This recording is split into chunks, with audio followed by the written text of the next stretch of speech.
प्रदेश तक के सभी दर्शकों को नमस्कार करता हूं। मैं नीरज द्विवेदी हूं। मध्य प्रदेश में मतदान संपन्न होने के बाद अब जनता और तमाम राजनीतिक दलों को इंतजार 3 दिसंबर का है, क्योंकि यह वो दिन है जिस दिन यह तय हो जाएगा कि प्रदेश में इस बार जनता ने किसको राज्य का कार्यभार सौंपा है। पिछले चुनाव में कुछ सीटें ऐसी थी जिन पर हार जीत का अंतर सिर्फ 1% था। इस बार इन सीटों पर ज्यादा तो कहीं कम मतदान हुआ है, जिससे ऐसा माना जा रहा है कि हो सकता है कि इन सीटों पर आने वाले दिनों में बदलाव के आसार हो। चलिए सबसे पहले हाल की चर्चित सीट राजनगर की ही बात करते हैं। यहां कांग्रेस प्रत्याशी के समर्थक सलमान की हत्या का केस बीजेपी प्रत्याशी अरविंद पटेरिया पर दर्ज किया गया है। इस सीट पर भी पिछले चुनाव में बहुत कम मार्जिन से कांग्रेस ने जीत हासिल की थी। 2018 की तरह इस बार बीजेपी और कांग्रेस ने अपने प्रत्याशियों को रिपीट किया है।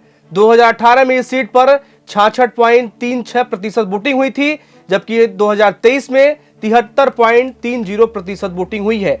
कहा जा रहा है कि इस सीट पर इस पूरे विवाद के बाद सिंपैथी वोट कांग्रेस को मिले हैं, जिससे हो सकता है कि कांग्रेस इस सीट पर जीत सकती है, ज्यादा फायदा मिल सकता है। अगली सीट है दमोह, जहां बीजेपी ने पूर्व गृह मंत्री जयंत मलैया को तो कांग्रेस ने वर्तमान विधायक अजय टंडन को चुनावी रण में उतारा है। यहां पिछले विधानसभा चुनाव में जयंत मलैया को बहुत कम मार्जिन से हार मिली थी। 2018 में चुनाव में दमोह सीट पर 75.27 वोटिंग हुई थी, जबकि 2023 में 74.22% वोटिंग हुई है। सभी को यहां के नतीजे आने का बेसब्री से इंतजार है। अब महाकौशल की ओर बढ़ते हैं।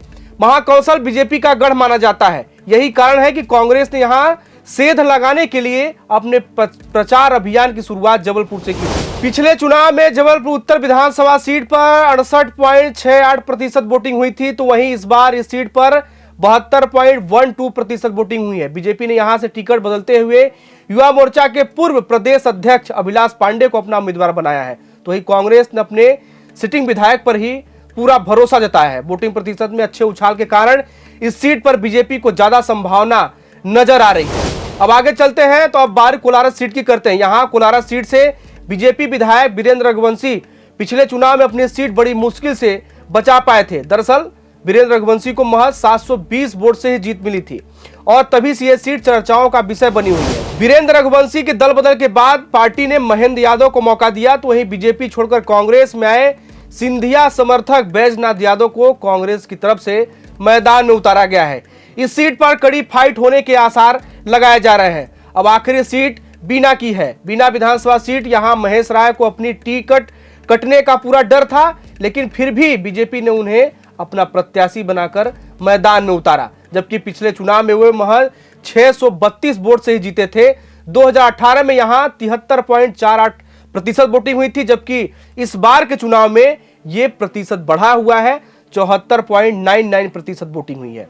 इस सीट पर कांग्रेस की तरफ से निर्मला सप्रे को मैदान में उतारा है। यही वजह है कि बीजेपी को उम्मीद है कि इस बार अच्छे मार्जिन से सीट जीतने में सफलता मिलेगी, तो वही कांग्रेस को भरोसा है कि पिछले विधानसभा चुनाव की टीस इस बार निकलेगी। खैर, अब इन सीटों पर असली फेरबदल 3 दिसंबर को ही सामने आएगा और यह भी पता चल जाएगा कि जिन प्रत्याशियों पर पुनः भारतीय जनता पार्टी हो या कांग्रेस दाव लगाए हैं, वो कितने मजबूत होते हैं, कितनी सीटें जीत कर आते हैं, कितनी अपने पार्टी को समर्थन दे पाते हैं। इस खास समाचार में फिलहाल इतना ही।